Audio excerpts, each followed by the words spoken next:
Well, it seems we have yet another new challenger on the venerable subgenre of first-person shooters that we all know and love, the so-called boomer shooter. Usually I don't cover early access games or demos, but given that I should probably stop caring about the arbitrary rules I have set for myself, I feel like a short video about a short demo of a promising game is a good way to give those rules a middle finger. ULTRAKILL is an upcoming first-person shooter developed by a single madman named RC Patala, who also goes by the handle name Hakta.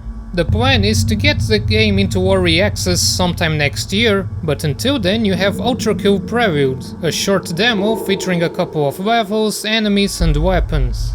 Humans are extinct, and now all that remains are machines powered by blood. I think the reason why humanity has gone extinct is kind of easy to guess, but regardless, the machines are running out of blood on the surface, so they go all the way down to hell in order to get some more. And if the game's inspirations are anything to go by, they made the right choice. But I don't care about the story, you don't care about the story, and the developer also doesn't care about the story, because the demo doesn't boot up into a menu or anything, it just drops you straight into the tutorial in order to teach you the basics of the game. ULTRAKILL's gameplay is focused on two things. The first one is movement. You run and jump like a hyena on steroids, and quick movements are essential if you want to actually, progress in the game. There are quite a lot of traps and falls to navigate through, and the enemies are fairly aggressive, if a bit dumb. The game forces you to keep moving all the time, and I love it.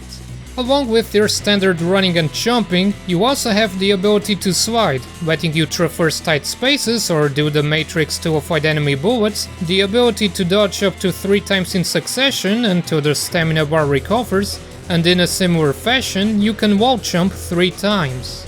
The second focus of the gameplay is violence.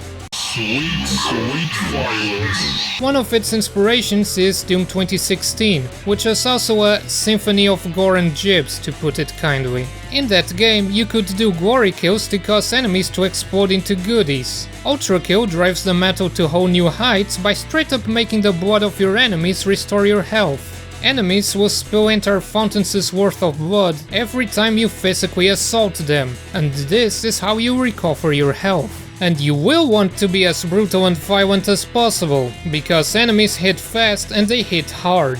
Even the weakest enemy in the game takes 30 points of your health on standard difficulty. So it's a good thing you have various options to make them bleed. Besides the good old tradition of punching machines to death, your arsenal of firearms includes a revolver, acquired in one of the coolest title drops this side of Doom 2016.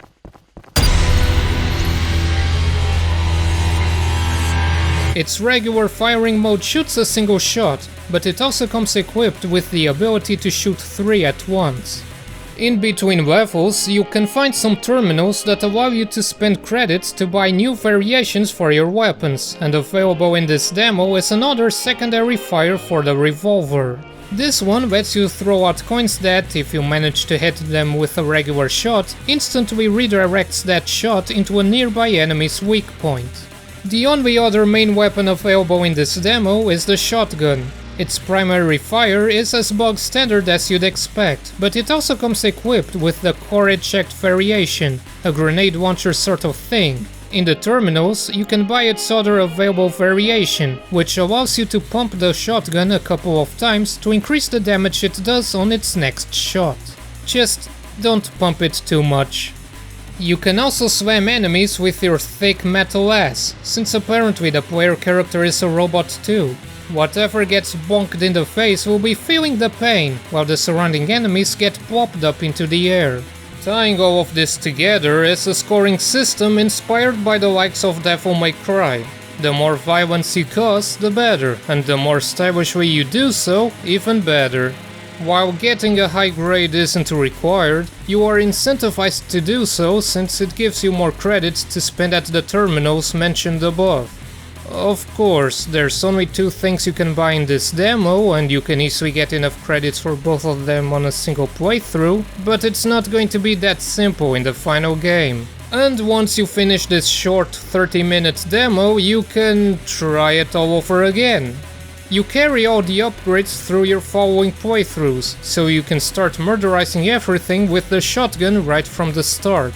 You can also pick the violent difficulty if you want some extra challenge. This all happens to the sound of a pretty decent soundtrack with all the industrial tunes you'd expect from a game that takes place in Satan's #1 factory. And at this point, the most surprising part about it is probably the fact that it wasn't composed by Andrew Hochschild, who has become the go-to boomer shooter music guy. Unfortunately, I feel like they picked the wrong weapons to try out in this demo. See, once you get the shotgun, you have pretty much no reason to ever go back to the revolver. Sure, it's powerful, but the shotgun is even more powerful, and because you have to shower yourself in your enemies' blood to recover health, the gameplay is naturally inclined towards staying close to enemies, which is where the shotgun really shines. Add the fact that the shotgun also doubles as a goddamn grenade launcher, the fact that the player is extremely fast and thus can move in and out of danger quickly, and the fact that the shotgun just plain does so much more damage and, well, there isn't much point in using the revolver. And besides, ammo is infinite, so shoot away as much as you want. You might have also noticed the fact that the graphics are all pixelated and grainy and stuff.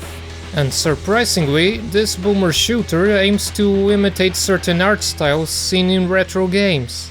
ULTRAKILL specifically aims to look like a PlayStation 1 game, and this includes the wobbly 3D effect that you would see in an actual console. The options menu even straight up name drops it. I'd make some joke about millennials and zoomers here, but the truth is that the default settings really do make things quite messy from a visual standpoint.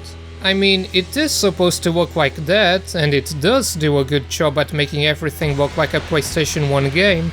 I don't blame you if you prefer to play without it, because it certainly does clear up the action. This isn't so much a criticism as it is an observation though, and the developer did the right thing by letting the player customize it.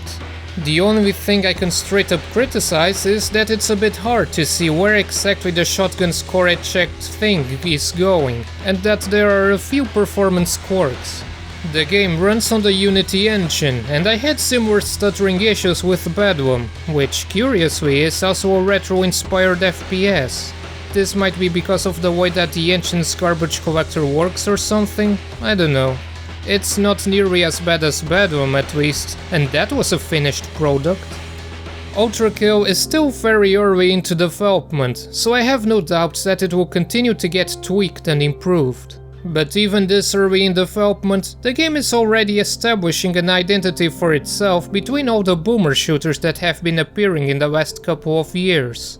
ULTRAKILL's fast pace and mechanics gives it a specific flavor that isn't present in its peers, and it's because of this promising start that I will continue to keep an eye on it.